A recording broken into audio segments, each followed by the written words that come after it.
Ja çfarë përjetoi Ilir Shina ditën më të keqe të jetës së tij.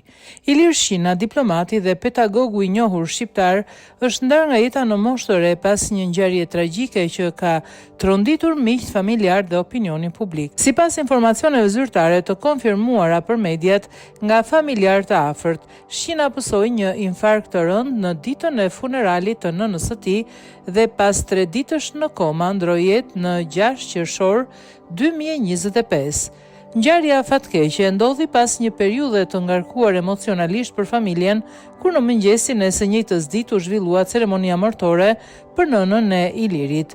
Vetëm disa orë pas varrimit, ai u rrëzua papritur për shkak të një krize kardiake dhe u dërgua menjëherë në spital.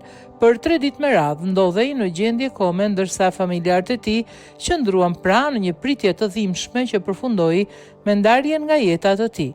Ilir Shina ishte një emër i njohur në shërbimin diplomatik shqiptar. Ai ka mbajtur disa pozicione në Ministrinë e Punëve të Jashtme dhe në përfaqësinë diplomatike të Shqipërisë jashtë vendit.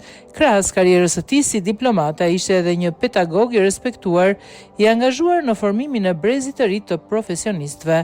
Për publikun e gjerë, Shina njihet gjithashtu si ish bashkëshorti i Grida Dumës, politikane, pedagoge dhe gazetare.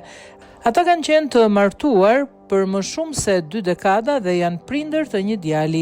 Megjithëse rrugët e tyre janë ndarë zyrtarisht prej disa vitesh, marrëdhënia mes tyre ka qenë e qetë dhe korrekte, sidomos për hir të rolit prindëror që ndanin.